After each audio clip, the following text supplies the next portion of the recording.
And a good morning, Birds fans. And I mean that when I say that. It's a good morning because your Philadelphia Eagles are 3-0.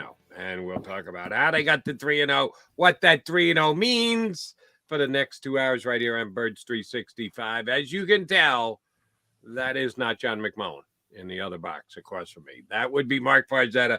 MacMan is winging his way back from Tampa, Florida this morning. So Farzy in the house to talk about the 2-0 Birds. And Farzy, let's start here. Everybody loves listing. Everybody loves opinion. Everybody loves a percentage and or a grade. I'm going to ask you to grade the Philadelphia Eagles.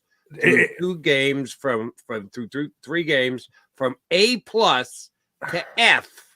Their performance versus expectation versus what you thought they were going to do, what they actually did on the field.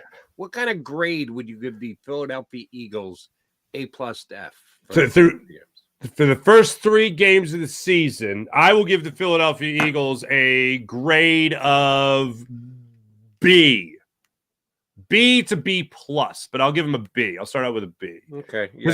Yeah. I was going to go B+. So you and I are very close to the same page. That's fair. I think it's more than fair. And the B+, the B for you, upgraded from last night? Did you have them a B prior to the beatdown of the Tampa Bay Buccaneers? How much did they move the needle? Last night's game, I had them at like a C+, and now they've moved to a solid B because we haven't seen anything close to a solid 4-quarter game. And we still haven't seen that yet, but I think last night was the closest thing we have seen to that, especially from the defensive side of the football. They didn't lag. I expected the Bucs to work their way back into the game a little bit more, and they didn't. Defense was great. After Jalen Hurts had interceptions last night, the defense came right back, whether it was the joint sack of Fletcher Cox and Jalen Carter and then the forced fumble, or that it was the safety after the second interception. The defense kept coming back. The offense for me is still a run-dominant offense with the passing game lagging behind. Now, last night was better. The numbers aren't particularly great, a 71.6 passer rating for Jalen Hurts, but overall, I thought it was a possession-to-possession type of consistency. He was really good in one possession, not so great in another, but I saw enough of it where I could say this was the best passing I have seen from Jalen Hurts. So we're still on the upswing when it comes to this offense reaching its full potential. Understand and like your read, but just let me add to that. And it's a problem because they run the football as effectively as they do. Not for me. I know it's all about the pass. And Jeff Lurie wants to did show at Sealski this week. You know who else isn't happy? The owner of the Eagles, because he loves the pass. You telling me Jeff Lurie is cursing under his breath at a 3-0 football team? I don't think so. No, well, here's the thing, and I think I know what Mike's referring to. He's referring to that article from a couple of years ago where Doug Peterson just got done running the football a lot in Green Bay on a Thursday night game, if I'm not mistaken. And they won. They beat the Packers. They beat Aaron Rodgers and the Packers in Green Bay in prime time. And the question afterwards from Jeffrey Lurie was, so how come you ran the ball so much? Why not pass? Yes, he does love to throw the football. But ultimately what it comes down to is in the fourth quarter of a close game against a good team, you're trailing. Are you running the football to come back and make that up? Or are you going to be throwing the football? You're going to be throwing the football. I'm not anti-run. I love the fact that they've been dominant with the run. But I still would like to see Jalen Hurts play more consistently at that MVP level that I saw last year. That's true. It's a little bit of a drop-off from last year, and we found out during the game that Jalen Hurts was playing with flu-like symptoms. I don't know how much that did or didn't affect him, but that was a Schefter report, and Jalen confirmed it after the game. Yeah. Did you hear him? Did you hear him after the game? Did you listen to that? He sounded like a kid that was like, Mom, I can't go to school today. Like he just did not. I was surprised that he sounded that bad after the game. Constantly sniffling, constantly a nasal voice. And then, some things made sense when you saw him on the sideline. He didn't look like I know he didn't exactly have a number of things like do cartwheels over on the sideline, but he didn't look like his normal self. I don't like reading into body language, but when I saw the report later about the sickness, I was like, This kind of makes sense.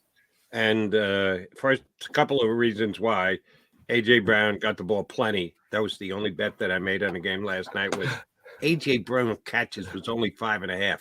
It was the biggest gift I've ever seen. I couldn't believe it. Because I thought that it would be close to the final number. I had 25-20, which was Eagles to score 25 points, which they did. That's twice now. I've hit the Eagles number right on the nose. But that was a 5-point spread, and I had them winning by 5. And 25 and 20 is 45, which was the over-under number. So I said, well, I can't touch the game either way. So I played a prop with A.J. Brown. So A.J. was a happy guy because they threw it to him a ton last night. Quarterback made sure he got his fair share of targets. And, oh, by the way, Jalen Hurts was not feeling well, and I'm sure A.J. Brown knew that. So there was no chance for a sideline blow-up, Mark.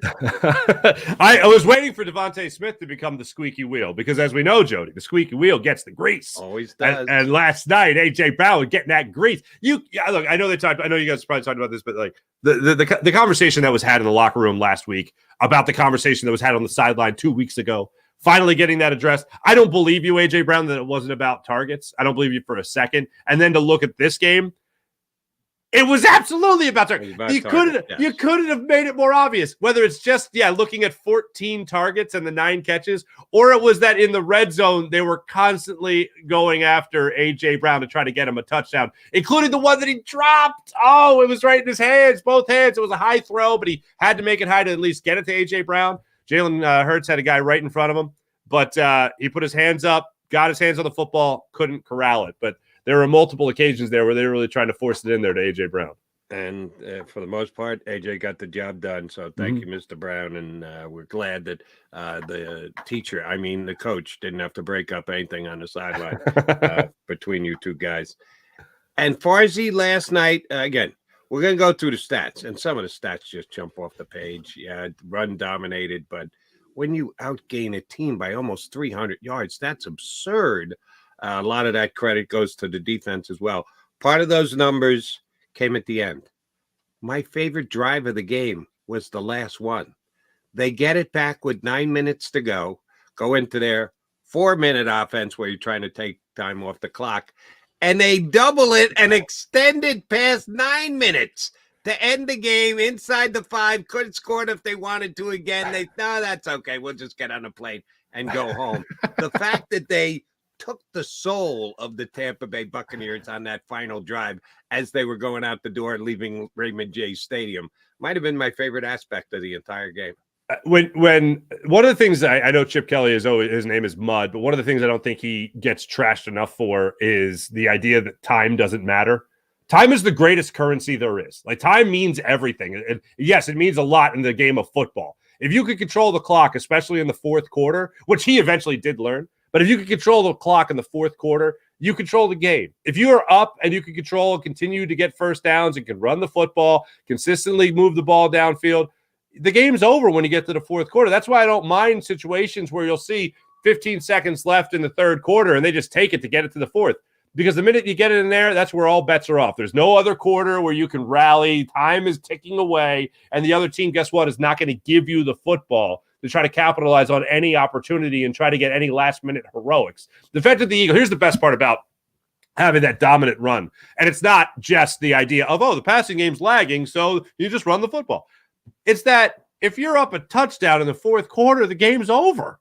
You just hold on to that football, and you could kill 9 minutes? Oh, yeah. Okay. You got a game in hand pretty much already. If you're up 2 scores, forget it. It's a blowout at that point. So I love that aspect, and that the Eagles can shift to that moment, can shift to that gear as easily as they've been able to do throughout the first 3 games of the season, really the last 2 weeks of the season specifically. Just activate the run game, and you got the game won. And the beauty of it, the capper was the Buccaneers head coach said, yeah, we're not even going to use our timeouts. They basically already stuck their finger in our eye. We don't need to extend this anymore. We'll just let the clock run and we'll get the hell out of Dodge. That was a tremendous ending to the game, at least from my aspect. And a lot of course, was running the football. And this is one area where my usual bud partner, Johnny Mack, and I kind of diverge. He's around the Eagles all the time. I'm not.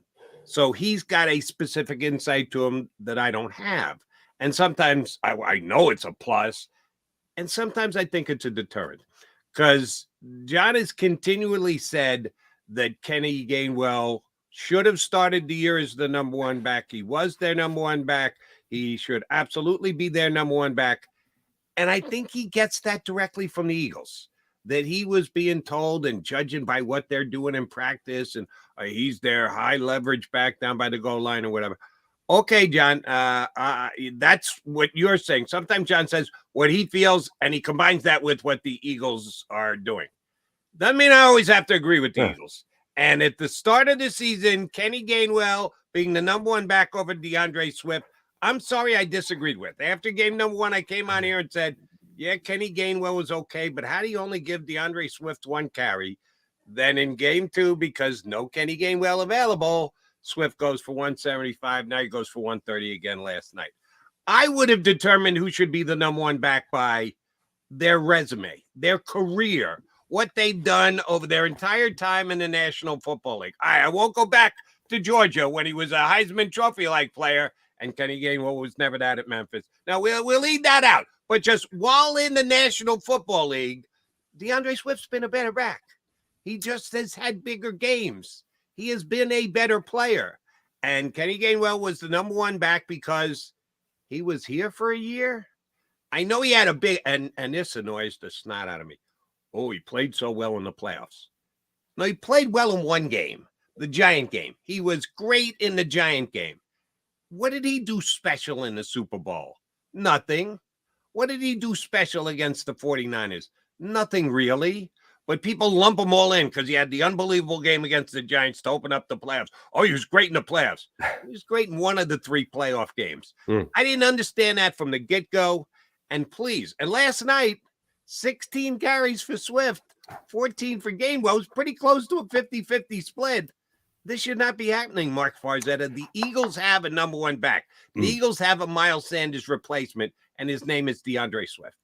The only thing you need to look at, Jody, is let's go to – I know we're going to go to the stats in a minute, but let's just go to this, all right? So 1 carry in week 1.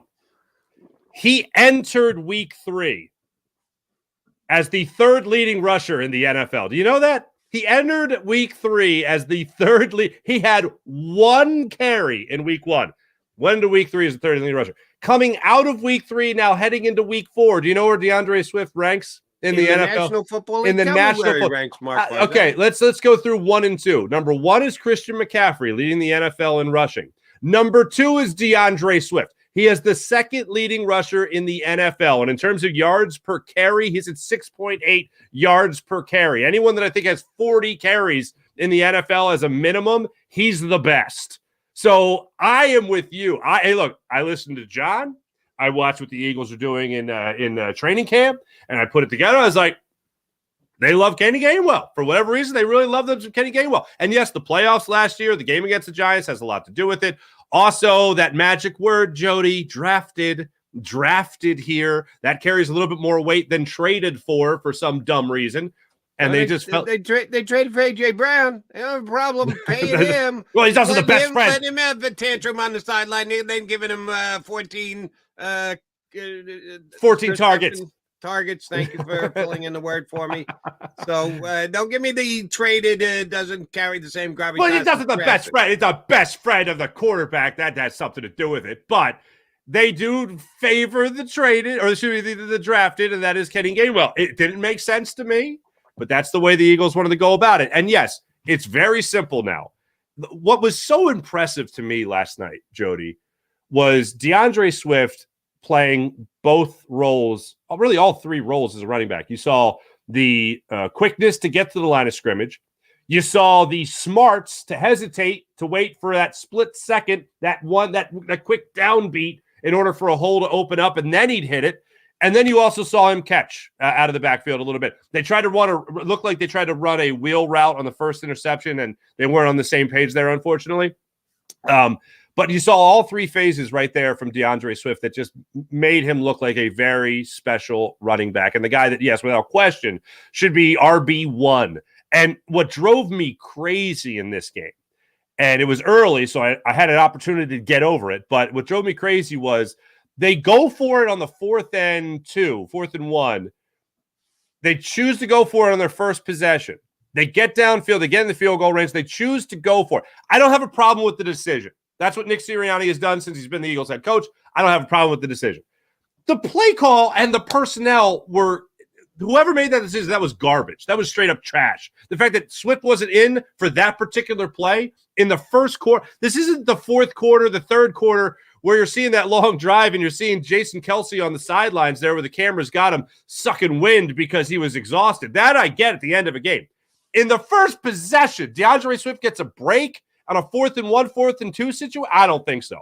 And they go with Kenny Gainwell up the middle and essentially a halfback draw, and they don't come up with it. Shocking.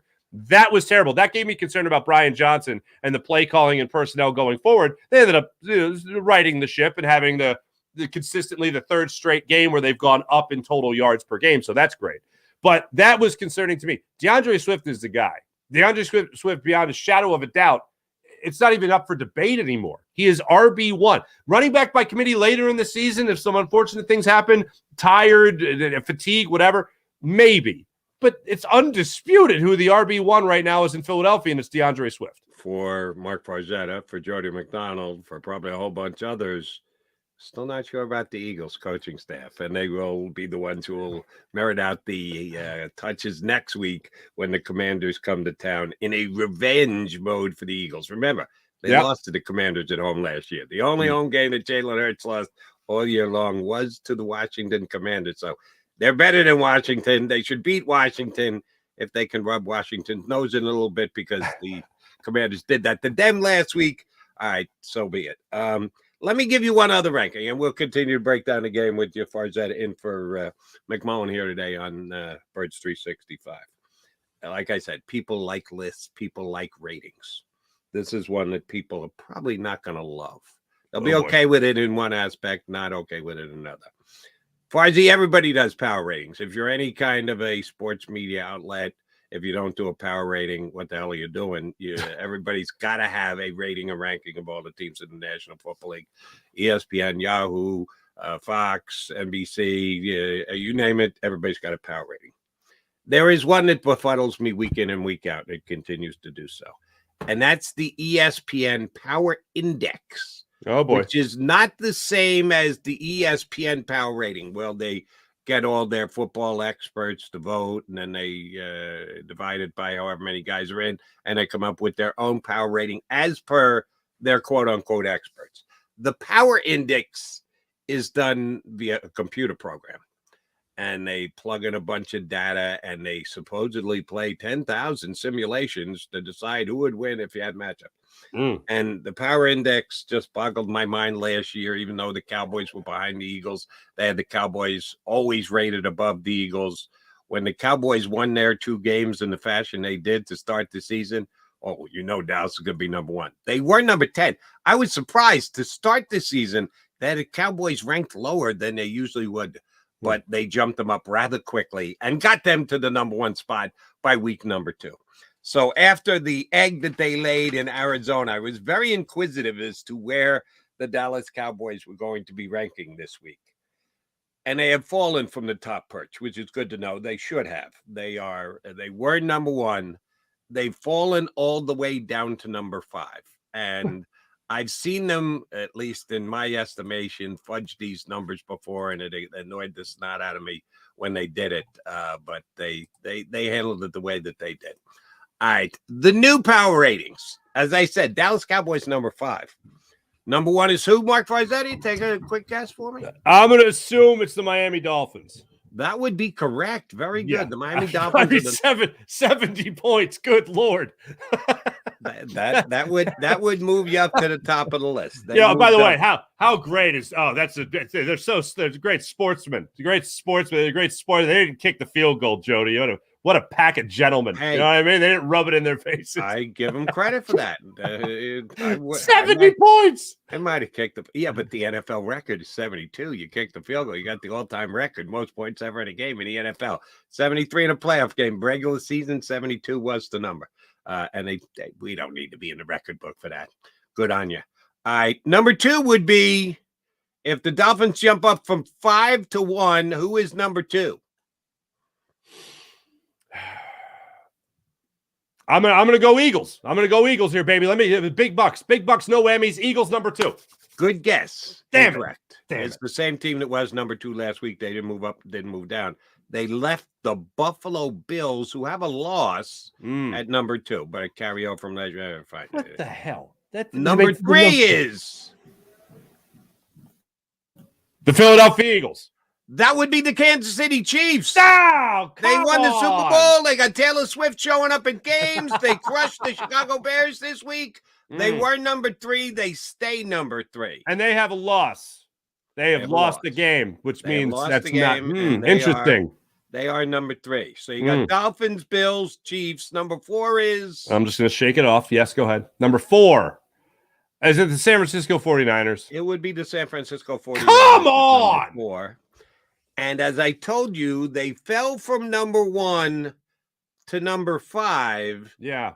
Is the Dallas Cowboys, which means the Philadelphia Eagles are number 6 in the NFL Power Ratings Index on ESPN. I can even live with the Eagles not being the Dolphins surely should be rated ahead of the Eagles. The 49ers should be rated ahead of the Eagles.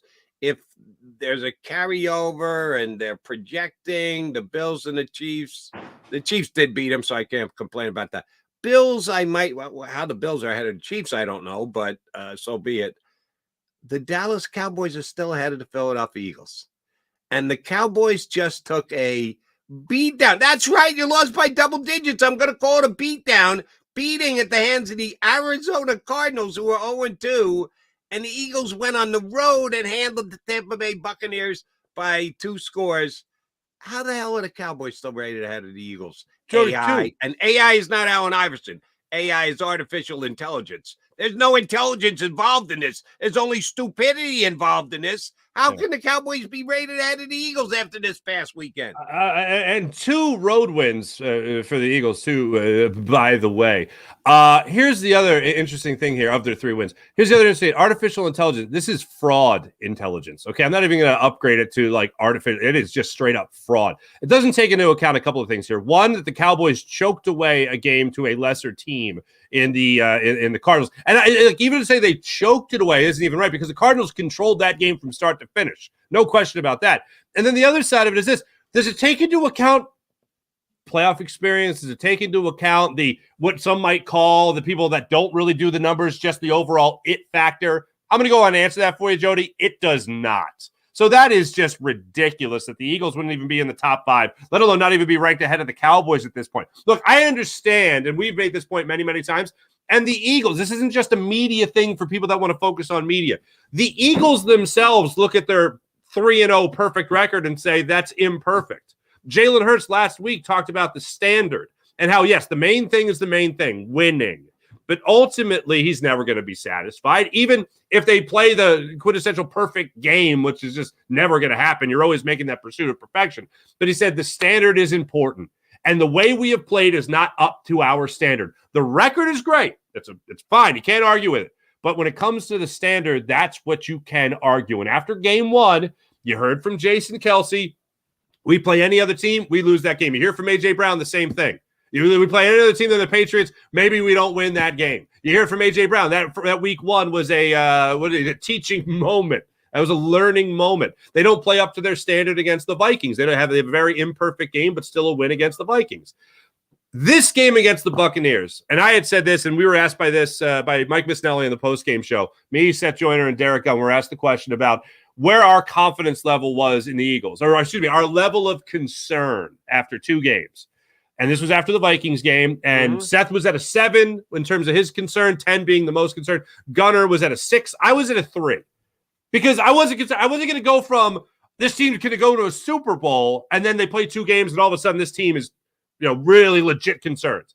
My deciding factor was going to be this Buccaneers game, as far as whether or not I thought this was a real worry, because you had 11 games between games. You had the first 2 games right out of the gate. You still won, but you had a new defensive coordinator. You have a new offensive coordinator and play caller, obviously. I needed to see if 11 games were enough to work out the kinks, so to speak.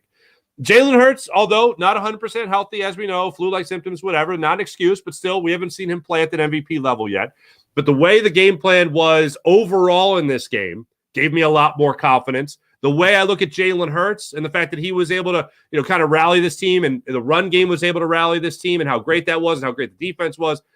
I my concern is knocked down to like a 1. Nice. I don't really have concerns about this team going forward. And I know there's things you could definitely nitpick. And if you're an Eagles fan and you're going 3-0, but it's a perfect record with imperfect play, the Eagles are doing the same thing. And that's exactly what you want. That's ultimately why I look at this team as a Super Bowl contender. I don't think they've played at that Super Bowl caliber yet, but they're 3-0 and they haven't played their best game yet, Jody. And that's still very much, I think, far in front of them.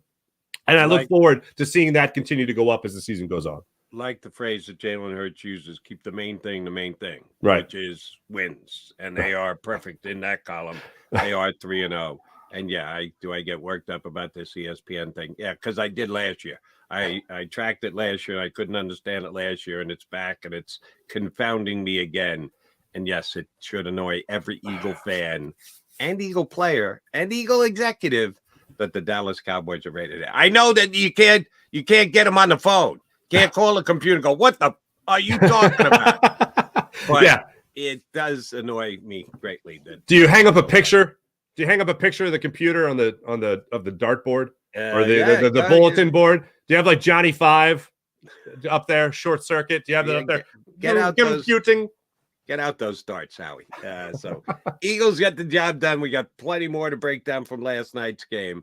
Having trouble running down my guy, BLG, Brandon Lee Gouton from Bleeding Green Nation, did say he would join us here in the 8:20 spot. I haven't been able to get in contact with him yet. So when we do, we'll punch him up.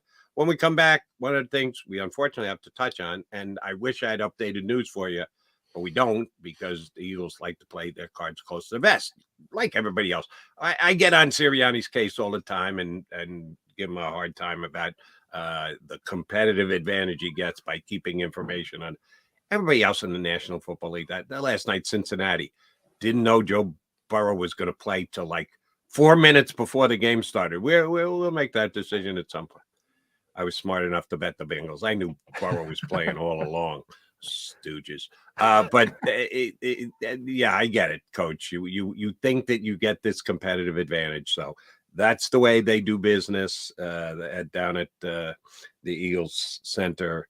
So we're not going to get updated injury information right after the game. They're going to play that card close to the vest. They want to come home and they want to do an MRI. I get all of that too. They had a couple guys leave the field last night with injuries. Don't know to what extent, but it may have ended up being a costly win. Not a season-costing game, but at least for this upcoming week against Washington, could be a costly game for the Eagles. We'll come back and talk about it next. He's Mark Farzetta in for John McMullen today. I'm Jody McDonald. We appreciate you streaming in here on Birds 365. Go to get your game